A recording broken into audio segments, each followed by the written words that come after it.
বড় মা, তুমি আবার ঠাম্মির কাছ থেকে টাকা নিয়ে নিলে?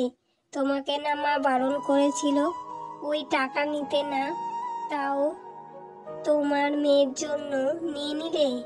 তাহলে এই মাসে আমরা খাবো কি? আর কত নাটক করবে? এই করে তো কত যে টাকা তুমি গায়েব করেছো তার ঠিক ঠিকানা নেই। লজ্জা করে না তোমার এরম ভাবে টাকা নাও? দিদি, তুমি মাকে এমন কেন বলছো? মা তো তোমার থেকে অনেক বড়, আর টাকাটা তো আমার স্কুলে ভর্তি হতে লাগবে, তাই কিছু টাকা নিয়েছে। তুমি জানো আমার বাবার সামর্থ্য নেই আমাকে স্কুলে পড়ানো, তাই কিছু টাকা জমিয়ে রাখে। সংসার থেকে বেঁচে গেলে একটু একটু করে মা সেটা জমিয়ে রেখে আমাকে প্রতি বছর স্কুলে ভর্তি করে। তাতেও তোমার হয় না? তুমি এরম ভাবে বলছো। শোন, বেশি বড় বড় কথা বলিস না। তোর বাবার টাকা নেই তো পড়িস কেন? পড়বি না? তোদের মতন অনেক গরিব বাচ্চারা পড়াশুনো করে না, তুইও পড়বি না। তার জন্য সংসারের খরচ থেকে টাকা চুরি করবে? এই করে সারা জীবন চলবে? এই করে তো আমার বাবার টাকা কমে যাচ্ছে। তার বেলায় দিন দিন মায়ের মতন তৈরি হচ্ছ। একদম চুপ করো আর ঘরে চলে যাও। এটা আমার বাড়ি, আমার যাকে ইচ্ছা আমি টাকা দেব। তুমি কোনো কিছুতে না গলাতে এসো না। আর ছোট ছোটর মতন থাকো, একদম বড় বড় কথা বলবে না। আর আমি কাকে কি টাকা দিচ্ছি না দিচ্ছি সেটা তো সম্পূর্ণ আমার ব্যাপার। এইটুকু তোমার বুদ্ধি নেই? বড় বড় কথা বলতে এসেছো? যাও, ঘরে চলে যাও। একদম এখানে কোনো কথা বলতে এসো না। তা তো বলবে, চুরি করে আবার বড় বড় কথা। সবাই তো আমার বাবার টাকায় গান্ডে পিণ্ডে গেল, তোমাদের আবার গায়ে লাগবে নাকি? আমার বাবার টাকা ধ্বংস করছো, আমার গায়ে লাগবে। আজ মা আসুক, সব কথা বলবো। চুপ কর মা, আর কথা বলিস না। আমি টাকা দিয়ে দিচ্ছি, এরপরে আমি এরম ভাবে টাকা নেবও না। আর কাউকে কিচ্ছু বলার কোনো দরকার নেই। আর বড়দের মুখে মুখে তুমি তর্ক করো না। তুমি না এ বাড়ির মেয়ে, ভালো ব্যবহার করতে শেখো আর করো। দিদি, তুমি ভুল করছো, আমাদের অপমান করছো। আমার বাবাও এক সময় তোমার বাবাকে দাঁড় করানোর জন্য অনেক সাহায্য করেছে, পাশে দাঁড়িয়েছে, অনেক কষ্ট করেছে। এই পরিবারের সবাই জানে। মা জানো, আবার ঠাম্মি সংসার খরচ থেকে বড় মাকে টাকা দিয়েছে, আর আমি সেটা দেখে ফেলি। আর তার জন্য বলতে গেছি বলে আমাকে কত রকমের কথা বলেছে। ঠাম্মি তো বলেই ফেললো যে দিন দিন তোর মায়ের মতন তৈরি হচ্ছিস। আর বোন তো বলছে বাজে ব্যবহার করে, বড়দের সাথে ব্যবহার করতে পারে না কারোর সাথে ভালো। এই ভাবে আমাকে অনেক অপমান করেছে ওরা। আমি ওদের সাথে থাকবো নাকি? দাঁড়া, তোর বাবা আজ আসুক, ওদের নিয়ে একটা হেস্তনেস্ত করতেই হবে। ওদের জন্য আমাদের অনেক টাকা শেষ হয়ে যাচ্ছে, বড্ডবার বেড়েছে। ওদের এখান থেকে যে করে হোক তাড়াতেই হবে। কি গো, মেয়ের স্কুলে দিদিমণি বলল কাল শেষ তারিখ ভর্তি হওয়ার, তুমি এখনো টাকা দাওনি? টাকা তো একটু একটু করে জমাও প্রতি বছর, তাহলে আজ এত দেরি হলো কেন? কি হয়েছে? টাকা কি এখনো জোগাড় হয়নি? এবছর টাকা না দিতে পারলে তো মেয়েটার এবছর আর স্কুলে পড়া হবে না, এক বছর পুরো নষ্ট হবে। কি হয়েছে বল? দিন ধরে দুঃখে কষ্টে নিজের গয়না বিক্রি করে পড়াশুনো চালিয়েছি। আজ আমার কাছে কোনো গয়না নেই। আর কিছু টাকা হলেই মেয়েটাকে স্কুলে ভর্তি করতে পারতাম, কিন্তু তোমার ভাইয়ের বউ আর বাচ্চা টাকা দিতে রাজি নয়। আমার কপাল পোড়া। তোমার ভাইয়ের জন্য তুমি কত কিছু করেছিলে, তা সব আজ অতীত। তাদের আর কিছুই মনে নেই। ঠিক আছে, আমি বুঝেছি। বাইরে গিয়ে ভাইয়ের কাছে কিছু টাকা চেয়ে নেব, তারপরে আজকেই মেয়েকে স্কুলে ভর্তি করে দেব। তুমি এই নিয়ে আর চিন্তা করো না। শোনো, আজও তোমার বড় বৌদিকে টাকা বের করে দিয়েছে আমাদের খরচ থেকে। এই করে দিনের পর দিন টাকা আমাদের ধ্বংস হয়েই যাচ্ছে। মেয়েটাকে যে বিদেশে পড়াশোনা শেখাবো ভাবছি, এই আশা আর আমাদের পূর্ণ হবে না। যেই করে হোক এদেরকে এই বাড়ি থেকে বিদায় করতে হবে, তবেই সম্ভব আমাদের মেয়েকে বিদেশে পড়াশুনো শেখানো। তুমি ঠিকই বলেছ। আর ভালো লাগছে না এই অশান্তি। মাকেও তাড়াতে হবে এই বাড়ি থেকে। তারপরে আমাদের সবকিছু হবে। দরকার পড়লে দাদাকেও মেরে ফেলবো। তারপরে তো আমাদের সব সম্পত্তি। আর আমরাই রাজ করব, আমরাই বাস করব। তাই করো, তাড়াতাড়ি এদের এখান থেকে বিদায় করো। আর সহ্য করতে পারছি না, দুই চোখের বিষ হয়ে দাঁড়িয়েছে। ভাই, কিছু টাকা দিবি আমাকে? আমার মেয়েটার কালকে স্কুলে শেষ তারিখ ভর্তি হওয়ার। কিছু টাকা জমানো আছে আমার, আর কিছু টাকা দিলেই হয়ে যাবে। তাহলে এই বছরটা আমার মেয়ে ভালোভাবে পড়াশুনো করতে পারবে। তা না হলে আমার মেয়েটা এই বছর নষ্ট হবে। তুই আমাকে দয়া করে কিছু টাকা দে। তুই তো আমার অবস্থা জানিস। সেই কোন ছোটবেলা থেকে বাবা চলে যাওয়ার পরে ঘাটে মাঠে নেমেছি। আজ আর আমার ভালো লাগছে না, ক্লান্ত মনে হচ্ছে। আর চাইবো না তোর কাছে, এইবারে তুই উতরে দে। তারপরে না হয় আর পড়াশুনোও করবে না।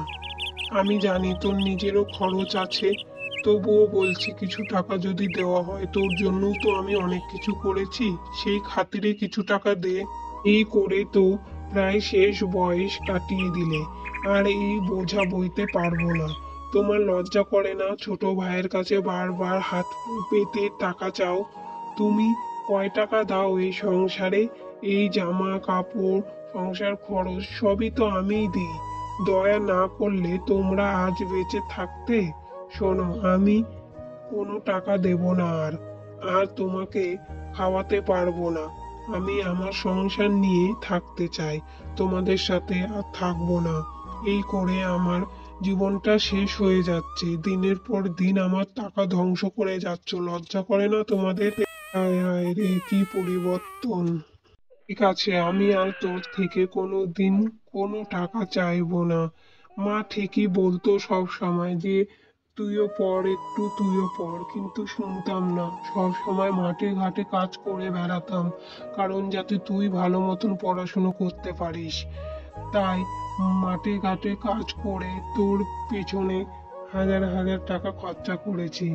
আজ তুই বড় হয়েছিস, আর তুই ভুলেই গেছিস যে কে তোকে দাঁড় করিয়েছে। স্বার্থপর হয়ে গেছিস।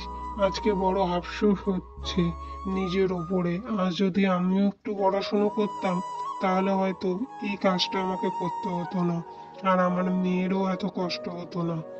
কি আর করব, কপাল আমার পোড়া। তুই ভালো থাকিস, সুস্থ থাকিস। ছাড় তো, তোকে দাদা বলতেই আমার ঘেন্না হয়।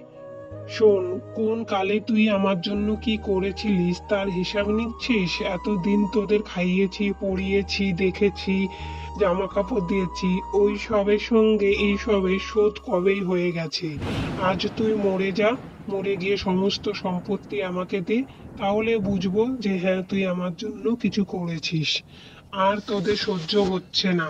মা সব সময় তোকে ভালোবাসতো, এখনো পর্যন্ত আমি এত টাকা পয়সা দিই, এত খরচ চালাই, তবুও তোকেই ভালোবাসে। আমার আর সহ্য হয় না। তুই আজকে মরে যা, আমি তোকে মেরে ফেলবো। এবার নেই, মর। আমি এবার সমস্ত সম্পত্তির মালিক হব। আমি ওই বাড়িতে রাজ করব একা। তুই মর। কোনো কিছু টের পাবে না। তোকে এই জলের মধ্যে ফেলে দেবো। তুই মরে যা, আমার শান্তি হবে। দাদাকে মেরে নদীতে ফেলে দিয়েছি, আর আমার পথের কাঁটা সরে গেছে। এবার শুধু ওই আপদগুলো বাড়ি থেকে বিদায় নিলেই সাকসেস। এই কাজটা না হয় গিন্নিকেই করতে বলবো, ভালো করতে পারবে। মা, বৌদি, দাদা আর বেঁচে নেই। ওই নদীর ধারে দাদা পড়ে মরে গেছে। সবাই বলছে নদীর ধারে গিয়েছিল দাদা, আর পড়ে গেছে পা পিছলে, আর সঙ্গে সঙ্গে মারা গেছে। না না, হতে পারে না, ওকে কেউ মেরে ফেলেছে। ও তো ভালো সাঁতার কাটতে জানে, নদীতে পড়েই মরে যাবে হঠাৎ করে? এ কিছুতেই হতে পারে না। কোথাও তোমার ভুল হচ্ছে। আমাকে নিয়ে চলো ওনার কাছে। আমার কপাল পোড়া। আজ তো বলেছিল যে তোমার সঙ্গে দেখা করে কিছু টাকা চাইবে মেয়েকে ভর্তি হওয়ার জন্য স্কুলে। যাক, যা হয়েছে ভালো হয়েছে, আপদ বিদায় নিয়েছে। এবার এদেরকে আজই বিদায় করব। আর এদের মুখ দেখতে ইচ্ছা করছে না, সহ্য করতে পারছি না। দূর হয়ে যাও তোমরা এখান থেকে, আর তোমাদের মুখ আমি দেখতে চাই না। তুমি কিছু বলো ওদেরকে। তুমি কেন চুপচাপ আছো? ওদেরকে তাড়াও। তো বৌদি, আমার সঙ্গে তো দাদা দেখা করেনি, আর আমি কিছুই জানি না এর। আর দেখলাম এসে আমি নদীর ধারে দাদা মরে পড়ে আছে। সবাই বলল যে পা পিছলেই পড়ে গেছে, আর তখনই সঙ্গে সঙ্গে মারা গেছে। আর গিন্নি, তুমি যা ভালো বুঝো তাই করো। আমার এই অশান্তি রোজ রোজ ভালো লাগছে না। আমি যাই একটু বিশ্রাম নিয়ে ঘরে গিয়ে। দূর, আর ভালো লাগছে না। এবার তোমরা বিদায় নাও, এ বাড়ি থেকে বেরিয়ে যাও, দূর হয়ে যাও। আর তোমাদের সহ্য হচ্ছে না, তোমাদের মুখ দেখতে চাই না। দূর হয়ে যাও, এই বাড়ি এখন আমার, আর তোমাদের কিচ্ছু নেই, সব আমার। কি হলো, ওরম ভাবে মুখে মুখে তাকাচ্ছ কেন? দূর হয়ে যাও চোখের সামনে থেকে মেয়েকে নিয়ে। আর মা, আপনিও ওদের সাথে বেরিয়ে যান, আপনাকেও আমি আর টানতে পারবো না। আপনিও দূর হয়ে যান এই বাড়ি থেকে, তাড়াতাড়ি যাও, আমার আর সহ্য হচ্ছে না। এই বাড়ি শুধু আমার, আর আমরাই বাস করব। দেখেছো বড় বৌমা, ভিখারি ঘরের মেয়ে আজ টাকা দেখে কেমন ব্যবহার করছে আমাদের সাথে। ইচ্ছা করছে দুটো গালে দুটো চড় মারি।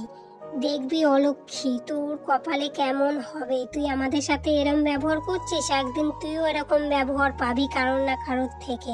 তখন তুই আমাদের কথা মনে করবি আর ভাববি কেন করেছিলিস। অলক্ষী এক। আমাকে অভিশাপ দাও, আমার বুড়ি মর। তুই মরে যা এখানেই, শয়তান বুড়ি, ডাইনি বুড়ি। ছোট মাকে ছেড়ে দে। তুই মায়ের গায়ে হাত তুললি, তোর এত বড় সাহস? তুই ভুলে গেছিস তুই কোন ফ্যামিলি থেকে এসেছিস? খেতে পারতিস না দুই মুঠো দুবেলা, আর তোর আজ এই অবনতি? লজ্জা করা উচিত তোর। তুই যা অন্যায় করলি, যা পাপ করলি জীবনে, এর হিসাব তোকে পরে দিতেই হবে। এটা তো মা ঠিকই বলেছে। তোরও তো একটা মেয়ে আছে, ভগবান সব হিসাব তুলে রাখছে, একদিন না একদিন সেই হিসাব মেটাবে। আমিও সেটাই চাই। মা চলুন, এই বাড়ি ছেড়ে আমরা চলে যাই। আমার আর থাকতে ইচ্ছা করছে না। তুই থাক এই বাড়ি নিয়ে, একা ভোগ কর। যাও যাও, দূর হয়ে যাও। এই যুগে এতজনের, এত মানুষের কেউ দায়িত্ব নাই নাকি? আমাদের টাকা পুরো ধ্বংস করে যাচ্ছে দিনের পর দিন, তার বেলায় কোনো লজ্জা নেই। আর ও আমাকে উল্টো পাল্টা অভিশাপ দিচ্ছে। দূর হয়ে যা, গঙ্গার জল ছেটাবো, তোরা বিদায় নে। একদম এইসব কথা বলবে না দিদি, বলে দিলাম। তোমার লজ্জা করে না আমাকে এইসব কথা বলতে? তুমি এতদিন এই বাড়িতে খেলে আমার টাকায়, আবার আমাকেই এইসব কথা শোনাচ্ছ? ভিখারিগুলো এখান থেকে দূর হ। আজ আমাদের ভিখারি বলছিস? কিছু বছর আগে তোর কি হাল ছিল? তুই এ বাড়িতে ওই বাড়িতে চেয়ে চেয়ে খেতিস, তোর লজ্জা করে না? তোকে গরিব বলে আমরা এই বাড়িতে বউ করে নিয়ে এলাম, যাতে দুটো খেতে পারিস, ভালো থাকতে পারিস, আর তুই আজ এই ব্যবহার করছিস? তোর লজ্জা করা উচিত। ছি ছি। আমি সেই জীবনটা বাইরে কাটাবো বৌমা, আমার এই ছিল কপালে। হায় হায় হায়, আমি আর পাচ্ছি না। মা, কাঁদবেন না, আমাদের ঠিক একটা ব্যবস্থা হয়ে যাবে, তুমি চিন্তা করো না। যার কেউ নেই তার ভগবান আছে। চুপ করো মা, ঠিক আমাদের ব্যবস্থা করে দেবে উপরওয়ালা। আমরা কারোর কোনো ক্ষতি করিনি, আর করবও না। কি বলেছো বড় বৌমা? আমাদের একটা ব্যবস্থা ঠিক করে দেবে ভগবান। ওই রাক্ষসী দেখবে কোনো দিন সুখী হবে না, একদিন না একদিন ওকে শাস্তি পেতেই হবে। আমি এটাই চাই। আমি না বেঁচে থাকলেও তোমরা ঠিক একদিন দেখবে। চলো আমরা একসাথে একে অপরের হাত ধরে নতুন করে বাঁচার পথ খুঁজি। এই ভাবে একসাথে সারা জীবন থাকবো, একসাথে চলবো, একসাথে খাবো। আর চিন্তা হবে না কোনো, আমি তোমাদের পাশে সব সময় আছি। আমি যা পড়াশোনা করেছি আর দরকার নেই।